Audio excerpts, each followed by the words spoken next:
पितां येन भूतले संरूपकदा मह्यं ददाति स्वपदान्तिकं वन्दे वन्देऽहं श्रीगुरू श्रीगुरु श्रीयुतपदकमलं श्रीयुतापदकमलं श्रीगुरून् वैष्णवांश्च श्रीरूपं साग्रजातं साग्रजातं सहगणा सहगण रघुनाथावितां तं सजीवं साद्वैतं सावधूतं सावधूतं परिजनं परिजनसहितं कृष्णचैतन्यदेवं श्री राधा श्रीराधा कृष्ण पादान सहगणा ललिता श्री विशाखावितांश्च हे हरे कृष्णा कृष्ण करुणा सिंधो दीनबंधो जगत्पते गोपिका वन्दे गोपिका कांत राधा कांत नमोस्तुते तप्त कांचन तप्तकान्तं गौरांगी राधे वृंदावनेश्वरी वृषभानुसुते देवी प्रणमामि हरिप्रिये वाञ्छाकल्पतरुभ्यश्च वाञ्छाकल्पतरुभ्यश्च कृपा सिन्धुभ्य एव च पतितानां पतितानां पावनेभ्यो वैष्णवेभ्यो नमो नमः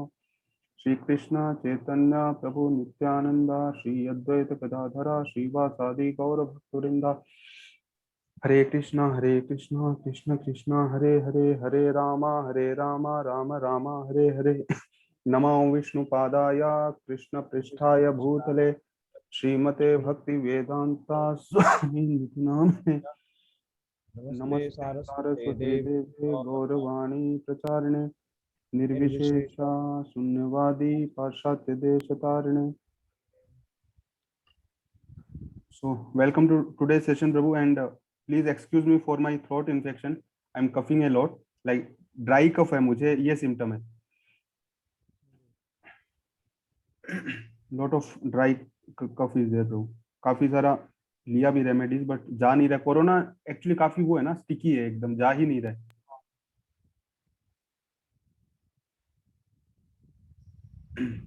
प्रभु आप शेयर कर सकते हैं स्क्रीन. लास्ट टाइम अपन ने यहाँ आपने तक अच्छा है ना. नहीं, आपने उसके बाद कहाँ तक किया? आप उसके आगे से ही कर लेते ना, कंटिन्यू उसी में हो जाएगा। आप वो अमरीश महाराज तक पहुंच गए थे क्या अपन? हाँ वहीं वहीं से स्टार्ट करना है. मतलब यहाँ तक ये कर लिया था ना. Such is the gradual process of evolving love of God. हाँ हाँ। दिस विच इज यहाँ पे नेसेसरी. नहीं, ये वाला जो एक एक जो ये श्रवणम कीर्तनम वाला है, ये वाला वो करना था, तो उसमें उस वाले लेक्चर में शायद आपने किया होगा ये। हाँ तो ये करते हैं, दोबारा से करते हैं, कोई दिक्कत नहीं, आप कीजिए इसको.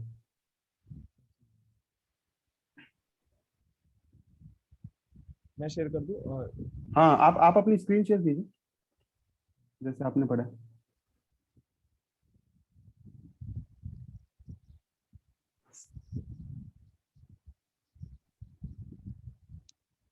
हाँ। तो अभी प्रभुपाद जी बता रहे हैं कि कैसे इतिहास में पहले भी अलग अलग राजाओं ने, ऋषियों ने, महर्षियों ने ये जो भक्ति के मार्ग द्वारा भगवान को वो पाया है, मतलब भगवान के धाम में वो पहुंचे हैं। तो इसमें पहला आता है परीक्षित महाराज का एग्जाम्पल, जो कि अर्जुन के एक्चुअली में पोते हैं, और जिन्होंने श्री सुखदेव गोस्वामी से भागवतम सुनी है। तो उन्होंने बाय वो कैसे वो स्पिरिचुअल इस तक पहुंचे? बाय हियरिंग, केवल सुनकर। और फिर जो सुखदेव गोस्वामी है, जो कि उनके गुरु हैं, जिनसे वो सुने थे, तो वो श्री व्यास देव जी के पुत्र हैं। और उन्होंने क्योंकि भागवतम बोली, तो वो बोलकर अ, ये भक्ति को पाए। फिर प्रहलाद महाराज का एग्जाम्पल आता है, जो कि जिनके पिताजी ने उनको कई बार मारने की कोशिश वो करी। वो विष्णु जी के वो थे, हमेशा मतलब विष्णु का ही ध्यान वो उसी में रहते थे। तो उन्होंने भी नारद मुनि से उन्होंने अपनी मदर की कोख में ही सारा ज्ञान प्राप्त कर लिया था। तो वो केवल हमेशा विष्णु का ध्यान करके उन्होंने स्पिरिचुअल सक्सेस पाया। फिर लक्ष्मी जी हैं, जो हमेशा भगवान के चरण, आप सबने मतलब फोटो में भी देखा रहेगा कि लक्ष्मी जी हमेशा भगवान के चरणों को दबाती रहती हैं, या उनके चरणों के पास बैठी रहती हैं। तो चरणों की सेवा करके लक्ष्मी जी ने भी अपना सक्सेस वो पाया। पृथु महाराज हैं, जो कि किंग पृथु जो है, हम उनके बारे में भागवतम में पूरा विस्तार से वो पढ़ेंगे कि कैसे किंग पृथु जो है वो अभी जैसे इस जगत में सबको मटेरियल इकोनॉमी जो है उसको एकदम टॉप मोस्ट चाहिए कि इकोनॉमी एकदम ऐसा हो कंट्री का कि आसपास वाले सब कंट्रीज हमें एज अ सुप्रीम लीडर देखे। तो उस समय पे पृथु महाराज के वो समय पे अर्थ में सभी जीव एकदम खुश थे और यहाँ का इकोनॉमी जो है जिसको ले वो थे वो बहुत टॉप पे था। तो उन्होंने भगवान की पूजा करके वो सक्सेस पाई। फिर अक्रूर अक्रूर जी हैं जो कि जो रथ चलाते थे, जो कि कृष्ण जी को वृंदावन से वहां अपने मतलब जब उनको वहां जाना था कंस को वो करने के लिए, वध करने के लिए, तो उनको लेने आए थे। तो वो जो है वो भगवान का कॉन्स्टेंटली भगवान का नाम लेकर ये सक्सेस करते हैं। हनुमान जी हैं, वो भगवान के जितने भी आदेश हैं उनको उनको कैसे एग्जीक्यूट करवाना है उन्होंने वो किया। तो इस वो non human devotee, Prabhupada ji लिखते हैं non human devotee of Lord Shri Ramchandra, और उन्होंने भी भगवान के आदेशों को एग्जीक्यूट करवाकर उनका पालन करके स्पिरिचुअल सक्सेस पाई। अर्जुन है जो कि भगवान के जब कृष्ण आए तो अर्जुन उनके बहुत अच्छे दोस्त थे और भगवान के साथ साख्य जो जो रस में थे वो, और उन्होंने उसके में फिर भगवान ने उनको युद्ध के समय पे ये भगवत गीता का ज्ञान दिया और उसी से उन्होंने स्पिरिचुअल सक्सेस पाया। फिर बलि महाराज हैं, बलि महाराज जो हैं वो प्रहलाद महाराज के पोते हैं। तो बलि महाराज ने सब कुछ अपना सरेंडर करके जो कि वामन देव जब आए थे कि मुझे 3 पग भूमि चाहिए, तो वो सब कुछ सरेंडर करके बलि महाराज ने भगवान को पाया है। तो इसे हम जो भागवतम में ये जो 9 जो वो प्रोसेसेस जो बताए गए हैं भाई, इसको हम जो पहला हियरिंग है जैसे कि श्रवणम, रेसिटेशन जो कि कीर्तनम, फिर जैसे रिमेम्बरिंग है तो विष्णु स्मरणम, फिर serving the lotus feet of the Lord हुआ जो लक्ष्मी जी ने किया, पाद सेवनम, फिर किंग पृथु ने जो वर्शिप वर्शिप जो भगवान का जो पूजा किया, वंदनम। फिर अक्रूर जी हैं जो चैंटिंग वो करते हैं, उनका है क्या रहेगा प्रभु चैंटिंग क्या प्रभु? अर्चनम, हाँ chanting prayers of the Lord. हाँ, और फिर अर्चनम वंदनम, ये वंदनम हो गया ना, वंदना करना। वंदनम वर्शिपिंग में आएगा कि नहीं, श्रवण, अर्चनम वर्शिपिंग में आएगा। देखिए चैंटिंग, हाँ अर्चनम आएगा वर्शिपिंग में, श्रवणम, कीर्तनम, ये चैंटिंग प्रेयर कीर्तन में भी वैसे आ सकता है ना, बट कीर्तन तो उन्होंने किया था। रेसिटेशन, कीर्तनम मतलब वो बोल के भगवान। अभी ये रिसाइटेशन, चैंटिंग, हाँ चैंटिंग श्रवणम प्रेयर तो अर्चनम वंदनम में आना चाहिए। वंदनम मतलब कि किसी के कोई वंदना माता करना। हाँ पिता होती है तो वंदनम। और फिर जो carrying out the orders of the lord, अर्चनम वंदनम, प्रभु बात एकदम ऑर्डर में ही लिख रहे हैं। अर्चनम के बाद हाँ वंदनम है, वंदनम के बाद में दास्यम है, हनुमान जी आगे, दास्यम के बाद साक्ष्यम है, बस साख्य में, और फिर फिर उसके बाद आत्म आरती। निवेदन। ठीक है, तो अभी अब इनमें से जैसी आपकी श्रद्धा हो वैसे हम 1 2 3 4 या सभी अपने जीवन में उतार सकते हैं। और ये जो भी ये ड्यूटीज हैं, जो भी सर्विसेज हैं, ये चूंकि एब्सोल्यूट को एब्सोल्यूट की ओर है, तो ये सब सर्विसेज भी एब्सोल्यूट ही हैं। इसमें से कोई भी इनमें जैसे मटेरियल प्लेटफॉर्म पे इन सब में कोई भी ऐसे कुछ डिफरेंस नहीं है कि क्वांटिटी और क्वालिटी में, कि जो दास्यम है वो चैंटिंग से या रेसिटेशन से ज्यादा या कम है। मटेरियल प्लेटफॉर्म पे इन सब में कोई अंतर नहीं है। स्पिरिचुअल प्लेटफॉर्म पे हाउएवर इसमें अंतर है, वो स्पिरिचुअल वेरीगेटेडनेस है कि ऐसा नहीं है कि जो जैसे कि कृष्ण के साथ जो उनकी माताएं हैं जो कि एल्डर गोपीज हैं, वो उन्हें माँ के रूप में मतलब वो करती हैं। और जो कि अब जो कृष्ण के फ्रेंड्स हो गए जो कि गोपगण हैं, तो वो सब उनको अपना एज अ डियर फ्रेंड मतलब उनके साथ खेलते हैं। तो वहां पे ये स्पिरिचुअल वेरीगेटेडनेस है। ऐसा नहीं है कि जो जैसे उन सब माताओं का, उन सब एल्डर गोपीज का कृष्ण के वो प्रति जो प्रेम है, वो वो उनसे कम या ज्यादा नहीं है जो कि उनके दोस्तों से है, मतलब जो उनके दोस्तों को कृष्ण है। तो ये प्रभुपाद जी यहाँ पे कहना चाह रहे हैं। और फिर हमें सबसे बड़ा एग्जाम्पल वो मिलता है जो कि हम सबके लिए एज कि यहाँ पे पहुंचना हम सबके लिए एज अ मतलब आप ये समझ लीजिए कि सक्सेस मार्क है कि हमें जीवन के एंड तक इस स्टेज तक अगर हम पहुंच जाएं तो बहुत ही मतलब हम ये मानेंगे कि हमारा स्पिरिचुअल जो है वो सक्सेस हुआ है, ये जो लाइफ है। तो हम महाराज जैसे अम्बरीश महाराज का जीवन है ना, हमें वैसा ही जीवन की कामना करनी चाहिए और उसी तरीके से जीने की कोशिश करनी चाहिए। तो अम्बरीश महाराज क्या करते हैं, अपने जितने भी सेंसेस हैं उन सभी को भगवान की सेवा में लगाते हैं। कैसे? पहले मन को भगवान के चरण कमल पे ध्यान करने में, फिर उनकी जो आवाज है उसको किस पे लगाते हैं, भगवान का जो स्पिरिचुअल वर्ल्ड है, भगवान के स्पिरिचुअल वर्ल्ड को डिस्क्राइब करने में, उनके हाथों को, हिज हैंड्स, भगवान के मंदिर को धोने में, मंदिर को साफ करने में, कानों को भगवान के बारे में सुनने में, जो कि हमें भगवत गीता, भागवतम, ये submissively hearing the words of Lord Shri Krishna, अपनी आंखों को भगवान के दर्शन करने में, फिर अपने शरीर को किस में, भक्तों की सेवा में, जो कि body in touching the bodies of the devotee, वैष्णवों की सेवा।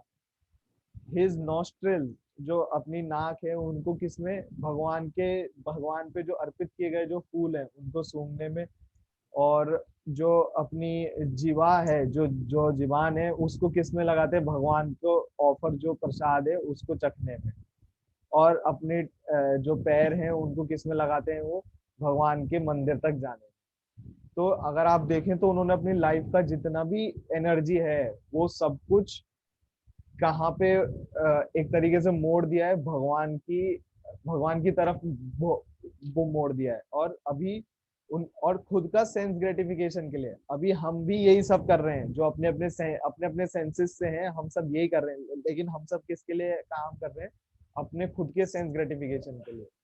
और जो अम्बरीश महाराज है वो भी यही करते हैं, पर वो भगवान की खुशी के लिए, भगवान के उसके लिए काम करते हैं, भगवान के लिए ही काम करते हैं।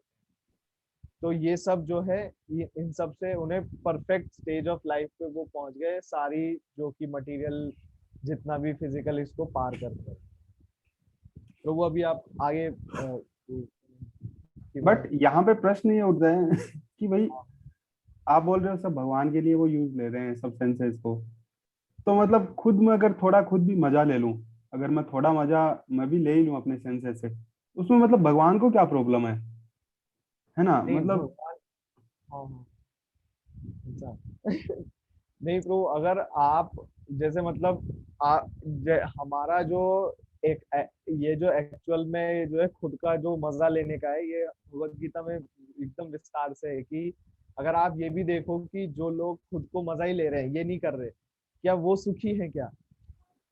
क्या वो लोग वो जो मजा लेने की जो कोशिश कर रहे हैं, जो सेंस ग्रेटिफिकेशन कर रहे हैं, क्या उसे उस सेंस ग्रेटिफिकेशन से हैप्पीनेस मिल रहा है क्या? तो अगर हम कोशिश, चलो मान लो कि हम ये भी कर रहे हैं और वो भी कर रहे हैं, पर एक्चुअल में जब आप दोनों ही एक्सपीरियंस करोगे ना, तब आपको पता चलेगा कि जो जो टेस्ट है वो कौन सा अच्छा है, किसमें हैप्पीनेस मिल रहा है। तो एक तो ये चीज है। और उसके बाद अगर हम केवल सेंस ग्रेटिफिकेशन पे ही ध्यान रहते हैं तो वो क्या है, वो चरविता चरवना नाम, जो प्रभुपाद जी बार बार कहते हैं कि आप चबाते रहो, उसमें से कुछ टेस्ट नहीं, आप बस चबा रहे हो बार बार बार बार, तो आपने अपना जो ये ह्यूमन लाइफ पाया है, ये ह्यूमन लाइफ बहुत सारी योनियों में से गुजरने के बाद पाया, तो उन सब में आप यही कर रहे थे। तो आप अगर देखो, जैसे मान लो कोई सुअर हो गया, कुत्ता हो गया, या कोई भी जीव हो गया, तो वो सब केवल अपने इंद्रियों के लिए ही जीते हैं, और वो सब कुछ जो भी है अपनी इंद्रियों के लिए कर रहे हैं, कि खाने के लिए उनको दिन भर खाने के तलाश में वो रहना, मेटिंग की तलाश में रहना, इसी में रहते हैं, कैसे अपने आप को डिपेंड करना है, भौंकना। क्या उसके बाद हम जो हमारी ह्यूमन लाइफ आई है, अगर हम भी वही बिल्कुल एकदम जो ये जो स्लीपिंग, ईटिंग, मीटिंग, डिफेंडिंग में ही फंसे रहे, तो क्या फिर अंतर क्या हुआ? हम हमें जो भगवान ने एक अलग से ये जो 80 लाख योनियों के बाद जो ये दिया है उसमें, और वो जीवन उस पशु के उसमें उसमें जीवन में, तो वो अभी। इनफैक्ट यही जो चीज है, मैं आपने कहा मेरे को आगे लेने के लिए, सो नेक्स्ट लाइन से प्रभुपाद यही। मैं शेयर ऑफ। नहीं नहीं, आप शेयर ऑन रखिए भले ही, कोई दिक्कत नहीं होता उसमें, वो तो मेरा अपने आप ऑन हो जाएगा। सो जैसे कि नेक्स्ट लाइन में मेरा हुआ ऑन, मेरी वाली स्क्रीन नहीं देख पा नहीं रहे हैं आप? नहीं नहीं, अभी अभी कर दीजिए, अभी मैंने वो तो हो तो जाना चाहिए था इसमें। अच्छा अच्छा, वो मैंने उस पर क्लिक नहीं किया था। वो पहले भी हो जाता। So in next life, next line only, Srila Prabhupada is saying that it is therefore important for all human beings to adopt these principles of spiritual realization for perfection of life. क्यों? क्योंकि human being का जो only obligation है वो spiritual realisation है। जैसा हर्ष प्रभु अभी बता रहे थे कि चार चीजें जो हैं, ईटिंग, स्लीपिंग, मेटिंग और डिफेंडिंग। खाना का हम सब लोग खाते हैं, खाना खाने के साथ सोते हम सब लोग हैं। डिफेंड करने के लिए कुत्ता जो होता है वो छोटा सा रेत के अंदर कुछ खोद लेता है, रेत के अंदर मतलब एक छोटा सा रूम बना लेता है, छोटा सा स्पेस बना लेता है। हम जो है घर बना लेते हैं, एटम बॉम्ब बना लेते हैं। बट जो भावना है वो सेम है। कुत्ता भी बचना चाह रहा है, कुत्ता गली का राजा बनना चाह रहा है। हमारे यहाँ पे हम ये बनना चाह रहे हैं, भाई ये कंट्री है, ये कंट्री है, सब आपस में लड़ रहे हैं, है ना। जो भावना है वो पीछे की एक ही है। चौथा है सेक्स लाइफ, तो वो भी सेम सेम उसके अंदर एनिमल भी कर रहे हैं। तो अगर वही चार चीजें जो कि जानवर भी कर रहे हैं और वही चार चीजें अगर हम भी करेंगे, तो शास्त्र बोलते हैं हम द्विपाद पशु कहलाते हैं। कि भाई फिर हमारे अंदर और जानवर के अंदर कोई अंतर ही नहीं है। आहार, निद्रा, भय, मैथुन अगर करते हैं तो हम एग्जैक्टली एनिमल है। और इसीलिए ह्यूमन बीइंग का जो केवल ऑब्लिगेशन जो श्रीला प्रभुपाद बता रहे हैं, वो बता रहे हैं स्पिरिचुअल रियलाइजेशन। जैसा हर्ष प्रभु बता रहे थे, लब्ध्वा सुदुर्लभम बहु संभवामी। बहुत करोड़ों साल की, मतलब करोड़ों जन्मों के बाद में ये मौका मिला है ह्यूमन लाइफ का, तो इसमें चांस नहीं लिया जा सकता है। बट प्रभुपाद बता रहे हैं कि अनफॉर्चुनेटली ये जो मॉडर्न सिविलाइजेशन है ये बहुत ज्यादा बिजी है सिर्फ नेशनल ड्यूटीज को करने में। बचपन में बच्चे से सिखाया जाता है 5वीं क्लास के अंदर कि बेटा तुम 8वीं अच्छे से कर लो, तुम्हारी जिंदगी सफल है। उसके बाद बोला जाता है कि तुम 10वीं अच्छे से कर लो, बस लाइफ सेट है। फिर बोलते हैं कि बस एक बार 12वीं हो जाए ढंग से, फिर ठीक है। फिर बोलते हैं एक बार अच्छे इंजीनियरिंग कॉलेज में एडमिशन हो जाए तुम्हारा, उसके बाद सब सेट है। उसके बाद बोलते हैं बस प्लेसमेंट हो जाए तुम्हारा, फिर सेट है। फिर बोलते हैं कि बस तुम्हारी अच्छी शादी हो जाए, फिर सेट है। सेट होता ही नहीं है कभी। जबकि जो बताया जाता है वो हमेशा यही बताया जाता है, ये ड्यूटी ये ड्यूटी। कभी ये नहीं बताया जाता कि तुम इंसान हो, तुम्हें ये जिंदगी क्यों मिली है, इस जिंदगी का क्या पर्पज है। बड़े बड़े साइंटिस्ट हैं, Stephen Hawking, Albert Einstein, Mahatma Gandhi, जितने भी बड़े लोग हुए, उन्होंने इस क्वेश्चन को लेके पूरी जिंदगी खपा दी और फिर भी उनको इसका आंसर मिल नहीं सका। एकदम लास्ट तक वो यही पूछते रहे कि हम कौन है, हम कहाँ से आए थे, हमारा पर्पज क्या है। लेकिन हम जो है नेशनल ड्यूटीज, ये ड्यूटी वो ड्यूटी सब पढ़ाते हैं। मेन चीज हमारे स्टूडेंट्स को कभी नहीं पढ़ाया जाता। National duties, social duties, humanitarian duties, obligatory only to those who are bereft of spiritual duties। Prabhupada कह रहे हैं कि भाई जो लोगों के लिए स्पिरिचुअल ड्यूटी से बेरफ्ट है ना, जो लोग उससे अलग हैं, सिर्फ उनके काम की चीजें ये। क्यों?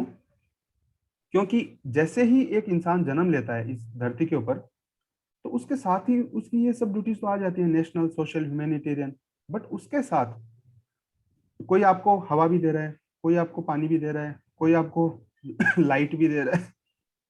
तो इस हिसाब से इतने ऑब्लिगेशन है आपके ऊपर, इतने ज्यादा ऑब्लिगेशन है। जो गुरु है वो आपको शिक्षाएं दे रहा है, पीछे के जो ऋषि मुनि हुए हैं उनकी शिक्षाएं, तो उनका ऋण इतने ज्यादा ऋण है कि मतलब थ्रू आउट द लाइफ फिर आदमी वही करता रहेगा, इस प्रश्न को पूछेगा ही नहीं, मूलभूत प्रश्न को, कि भाई इस जो जीवन है इसका पर्पज क्या है। तो प्रभुपाद कहते हैं कि he has obligations to all kind of living beings, for father, family, so forth and so. But as soon as one engages himself in one single obligatory duty, एक अगर ड्यूटी वो कर लेता है, तो बाकी सारी ड्यूटी क्या हो जाती है, ऑटोमेटिकली लिक्विडेट हो जाती है। Without having to make separate efforts. एक अगर जैसे पेड़ होता है, उसकी अगर जड़ के अंदर पानी डाल दिया अपन ने उस पेड़ के, उसके बाद में उसके पत्तों को अलग से पानी देने के लिए, उसके छाल के अंदर इंजेक्शन लगाने का पानी की, उसके फ्रूट्स के अंदर अलग पानी का इंजेक्शन लगाने का, इस सब की जरूरत नहीं है। पेड़ है, उसकी जड़ के अंदर पानी दे दो, सारा पेड़ अपने आप उसको नरिशमेंट मिल जाएगा। उसी तरीके से ये जितनी भी ड्यूटीज हैं, फैमिली की ड्यूटी है, सोसाइटी की ड्यूटी है, कंट्री की ड्यूटी है, ये सबको अलग से करने की कोई जरूरत नहीं है। अगर एक आपकी स्पिरिचुअल ड्यूटी कि भाई मैं आत्मा हूं, मैं भगवान का अंश हूँ, उनका सेवक हूँ, और वो उस हिसाब से मुझे ड्यूटी करनी है, अगर वो एक रूट के अंदर पानी डाला, तो ऐसा नहीं है कि ये सब ड्यूटियां जो है वो छूट जाएंगी, बट अगर उस जड़ में पानी डाला तो ये ऑटोमेटिकली पूरा हो जाएंगे। और ऐसा हम देखते भी हैं, प्रभुपाद इवन बताते भी हैं कि एक डिवोटी होता है, भगवान का भक्त, वो हमेशा ये सोचता है मैं कैसे दूसरों के लिए अच्छा कर सकूं, कैसे मैं उनको भी। प्रभुपाद एक और अच्छा एग्जाम्पल देते हैं इसके अंदर कि एक जैसे लोग फिर मतलब लोग कई बातें कहते हैं कि भाई ये तो तुम तो बैठ के ज्ञान देते हो, है ना, इससे क्या होता है, हॉस्पिटल खुलवाओ, ये खुलो, वो खुलो, और ये फिलेंथ्रोपिक एक्टिविटी करो, सिर्फ एक भगवान के बारे में जान गए, उससे कैसे सारी ड्यूटी पूरी हो जाएंगी। तो प्रभुपाद बहुत अच्छे एग्जाम्पल से समझाते हैं इसको कि एक व्यक्ति होता है, मान लीजिए बहुत अमीर पिता है उसका, व्यक्ति का। अब वो व्यक्ति खो जाता है कहीं मेले के अंदर। अब किसी आदमी को पता है मेले के अंदर कि भाई ये उस अमीर आदमी का बच्चा है, छोटा बच्चा है, तो वो अब खुद से अपने पिता के पास जा नहीं सकता, गुम गया। तो कोई आदमी बोलेगा भाई मैं इसको अच्छे कपड़े दे दूंगा, वो इस भूले हुए बच्चे की सेवा है। कोई बोलेगा कि नहीं भाई मैं इसको खाने के लिए दे देता हूँ, वो इसकी सबसे अच्छी सेवा है। कोई बोलता है कि मैं इसके लिए ये कर देता हूँ, वो इसकी बहुत अच्छी सेवा है। लेकिन प्रभुपाद कहते हैं कि उसकी सबसे अच्छी सेवा क्या है, उसकी सबसे अच्छी सेवा है कि कोई उसको पकड़ के मिला दे कि भाई तुम बहुत अमीर पिता के बेटे हो, सब कुछ तुम्हारा है, ये सबसे अच्छी सेवा है बाकी सेवाओं की अपेक्षा।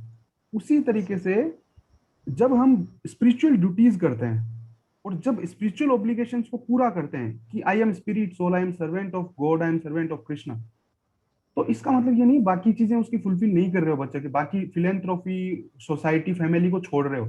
लेकिन अगर कृष्ण से मिल गया कोई, उसको ये ज्ञान हो गया, तो बाकी सब चीजें अपने आप पूरी हो जाएंगी। क्योंकि भगवान को यम लब्ध्वा च परम लाभम, भगवान को अगर संतुष्ट कर दिया, यस्मिन तुष्टे जगत तुष्टो, भगवान को अगर संतुष्ट कर दिया तो बाकी सब चीजें अपने आप हो जाएंगी, सारी ड्यूटीज हो जाएंगी। और इसीलिए अगली लाइन में प्रभुपाद बता रहे हैं कि devotee of the Lord is never a disturbing element in the society. Devotee कभी डिस्टर्बेंस क्रिएट नहीं करता है, बजाय इसके उल्टे he is a great social asset, वो तो सोसाइटी का बहुत बड़ा एसेट होता है। क्यों? क्योंकि वो कोई भी गलत एक्टिविटी नहीं करता है। भगवान का सच्चा भक्त, जैसे प्रभुपाद भी 4 एक्टिविटीज को एकदम मना करते हैं। नो इलिसिट सेक्स, मैरिज के अलावा कोई किसी के साथ कोई फिजिकल रिलेशन नहीं हस्बैंड वाइफ का, कोई भी इंटॉक्सिकेशन नहीं, किसी तरीके का नशा नहीं, किसी तरीके का गैम्बलिंग नहीं, जुआ नहीं, और किसी भी तरीके का मीट ईटिंग नहीं, एग फिश कुछ भी नहीं। अब एक डिवोटी तो इन सब चीजों से दूर रहता है। तो इतनी गलत, और सोसाइटी में देख लो 99% जो प्रॉब्लम है वो इन्हीं सब चीजों की वजह से, सारी problem, most of the problem इन्हीं सिंफुल एक्टिविटीज की वजह से क्रिएट हुई। और डिवोटी अगर होगा तो वो ये नहीं करेगा, तो बिल्कुल यहीं पे रोक लग गई। सबसे बड़ा तो यही कॉन्ट्रीब्यूशन हो गया डिवोटी का। और उसके अलावा भी एक प्योर डिवोटी होता है, वो inestimable selfless सर्विस करता है for the society and for the peace and prosperity of all the concern in this life and in the next also. और श्रीला प्रभुपाद है, वो खुद इसके जीते जागते उदाहरण है। एक डिवोटी किस तरीके से, मतलब 70 ईयर से भी ऊपर की उनकी एज थी, इतनी मेच्योर एज के अंदर उनकी जेब के अंदर 40 रुपए थे। वो उस अवस्था के अंदर, जब भारत के अंदर मतलब इतने लेटर्स लिखते हैं श्रीला प्रभुपाद, उस वक्त अगर आप पढ़ेंगे ना, 1965 में इसको उन्होंने बनाया था, 1965 he goes to USA, right prabhu? Yes yes. उससे पहले 1955 से 65 के बीच में उनके लेटर्स देखो। शायद ऐसा कोई पॉलिटिशियन नहीं होगा, ऐसा कोई बड़ा आदमी नहीं होगा भारत का, जिससे प्रभुपाद ने रिक्वेस्ट नहीं की उस वक्त कि मेरे को इस जो इंडिया का नॉलेज है, मेरे गुरु का ऑर्डर है, इसको प्रीच करने के लिए बाहर जाना है मेरे को। बट किसी ने उनकी हेल्प नहीं की, क्योंकि सब लोग इंडिया में उस वक्त बिजी थे कि हमें भाई इनसे क्या लेना है, भगवत गीता भागवतम को कौन पढ़ेगा, हमें तो बड़ी बड़ी मशीनें बनानी है, स्टील बनाना है, और उस स्टील को बैठ के चबाएंगे हम, फिर खाएंगे सब लोग, है ना। तो कोई भी हेल्प नहीं करता है प्रभुपाद की। He struggle so hard, so difficult. उसके बाद में मुश्किल से उनको एक फ्री पैसेज मिलता है, वो भी कार्गो शिप के ऊपर, कोई पैसेंजर शिप से नहीं जाते हैं वो, कार्गो शिप जिसमें सामान ढोया जाता है, उसके अंदर उनको मौका मिलता है अमेरिका जाने का।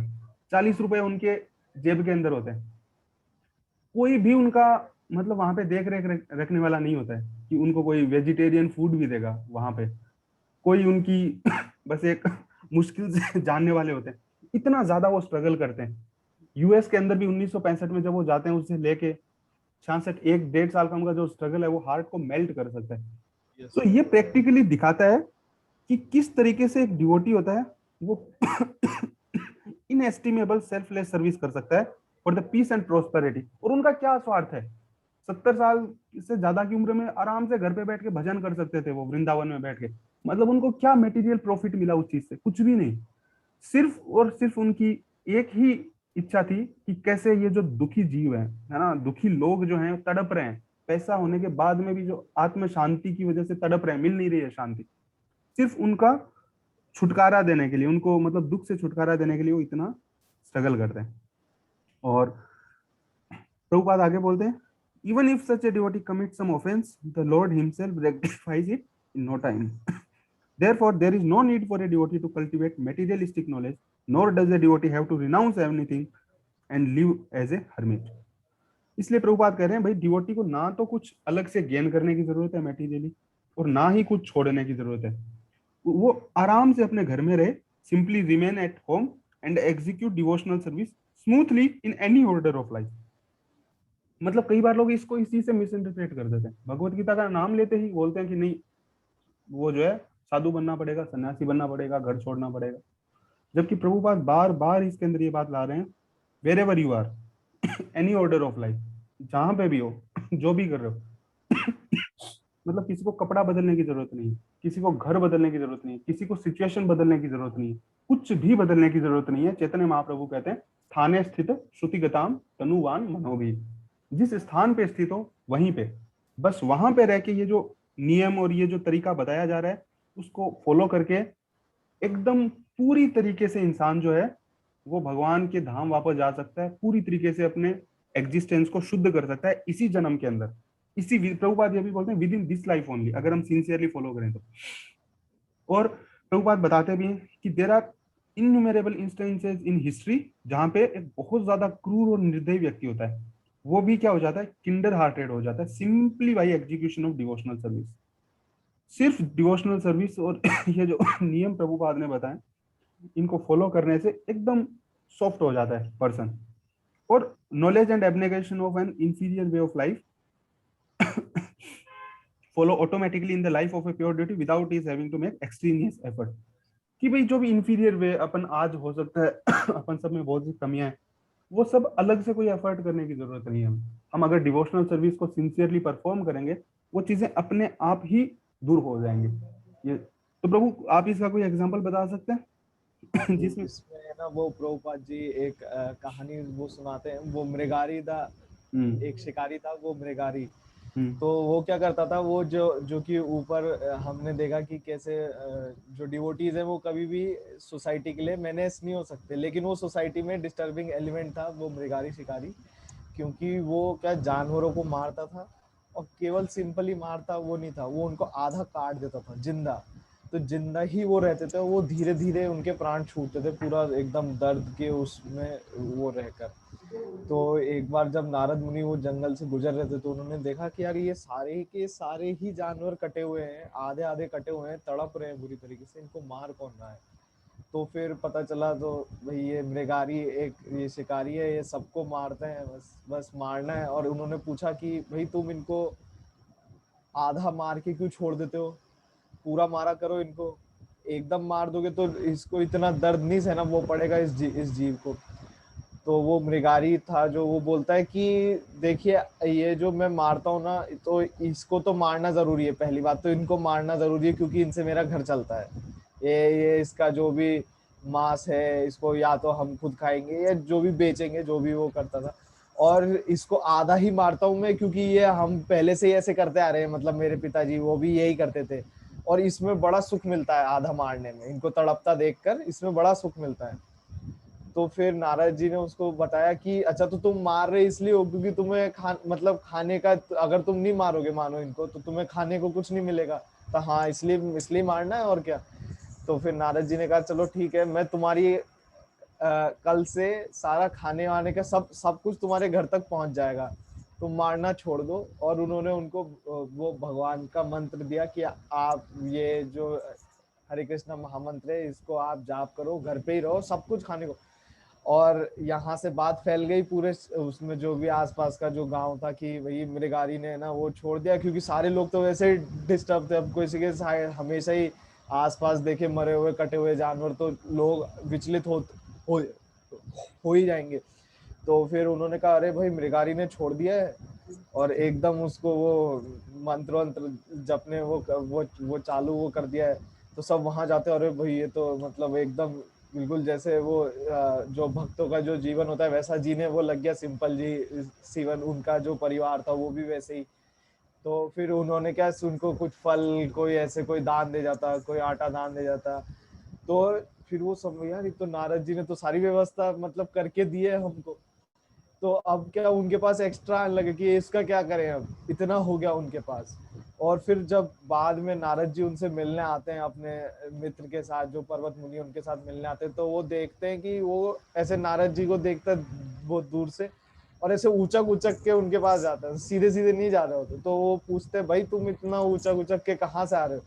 तो बोलते कि ये ना वो जो नीचे जो चींटियां है ना, मैं उनको बचा रहा था, वो ना मर जाए मेरे मेरे द्वारा, मेरे पाँव के नीचे आके। तो आप जब देखेंगे कि कैसे एक जो डिस्टर्बिंग एलिमेंट था वो सोशल एसेट बन गया, कि अब उन्हें जीव का इतना जीवन का वो पता चल गया है, किसी भी जीव को नहीं मारना है अब वो। तो ये इसमें स्टोरी मतलब एकदम वो प्रभुपाद जी इसमें सुनाते हैं। बहुत अच्छा बताया प्रभु आपने, मेरे को भी एग्जैक्ट वही याद आ रहा था मृगारी का इसमें। So only 5 minutes are remaining, I think मतलब बहुत आप ज्यादा नहीं बता, आप अगर और कोई पॉइंट बोलना चाहो तो इसी में ऐड कर सकते हो, और या एक पैराग्राफ पढ़ सकते हो, अगर क्विकली पढ़ो तो 5 ही मिनट होते हैं। एक मिनट। भले मेरी वाली स्क्रीन से, हाँ आप वाली से पढ़ ले, आप पढ़िए, कोई इशू नहीं। हाँ तो अभी जो हमारे जो भारतीय संत जितने भी हैं साधु संतों का, प्रभुपाद जी बताते हैं उन सबका जो कंट्रीब्यूशन है वो यही है कि उन्होंने हमें आध्यात्मिक ये स्पिरिचुअल आर्ट और इसका विज्ञान, ये जो कला है और इसका विज्ञान जो है डिवोशनल सर्विस का, भक्ति का, ये दिया है। ये इंडियन सेजेस का सबसे बड़ा कंट्रीब्यूशन है इस वर्ल्ड को। तो जो भी व्यक्ति ने भारत में जन्म लिया है, therefore in has an obligation, अभी उस पे दायित्व है, उस पे ऋण है, आप ये समझिए कि अपनी लाइफ को परफेक्ट करना है उसे। He has to perfect his life. कैसे, ये सभी जो प्रिंसिपल जो ऊपर बताए गए उनको अपने जीवन में उतार कर, ये जो कि डिवोशनल वो सर्विसेज के जो प्रिंसिपल्स है, और इसको पूरे जगत में फैलाता है। और प्रभुपाद जी ने वो हम डिस्कस भी आज कर रहे थे वो प्रभु जी के साथ कि हम अपना लाइफ परफेक्ट वो करें, फिर उसके बाद प्रीच प्रीच प्रीच वो करें। तो प्रभुपाद जी ने इसका आंसर यहाँ पे दिया, आप देखोगे ध्यान से तो उन्होंने लिखा है by adopting the principles of this great art and science and distributing it to the rest of the world. उन्होंने यूं नहीं कहा एंड देन नहीं कहा एंड की हाँ। मतलब लो अपना जीवन सुधारो और बांटो। ये नहीं कहा पहले लो फिर अपने आप को परफेक्ट करो फिर बात। प्रभुपाद जी ने ये मतलब जैसे हम आपने पहले भी वो डिस्कस किया था कि प्रभुपाद जी हमेशा गाइडेंस अपनी बुक्स के थ्रू देते हैं। तो उसका ये था example, and distributing it to the rest of the world, जिन्हें अपना अल्टीमेट एम नहीं पता है, इग्नोरेंट है अपने अल्टीमेट एम से, तो उनको ये जो ज्ञान है ये बताना। और हाँ, और इसमें ही एक और चीज आता है कि जो ह्यूमन सोसाइटी है, जो कि आज भी हम देखेंगे जो मानव समाज है, वो हमेशा कुछ ना कुछ ग्रेजुअल डेवलपमेंट नॉलेज में करना चाहता है, ताकि वो जाने कि हम कौन हैं, कहाँ से आए हैं, ये प्रकृति कहाँ से उत्पन्न हुई। तो धीरे धीरे इसका जो स्टेज है वो बढ़ता जाएगा कि हमें ह्यूमन सोसाइटी धीरे धीरे उस स्टेज ऑफ परफेक्शन तक पहुंचती है by gradual development of knowledge. लेकिन हम देखेंगे भारतीय संतों ने, साधुओं ने ये इस पोजीशन पे हैं वो, और वो इसको अटेन कर चुके हैं। जैसे कि वो प्रभुपाद जी हैं, वो इस पोजीशन को अटेन कर चुके हैं। तो भाई हम क्यों ना डायरेक्टली अब हम धीरे धीरे जो साइंटिफिक मेथड जो अभी यूज करते हैं साइंटिस्ट, उससे जाएंगे, क्योंकि वो तो अब एक हुआ है, अब हजार करोड़ों साल बाद धीरे धीरे डेवलपमेंट होता है उनका।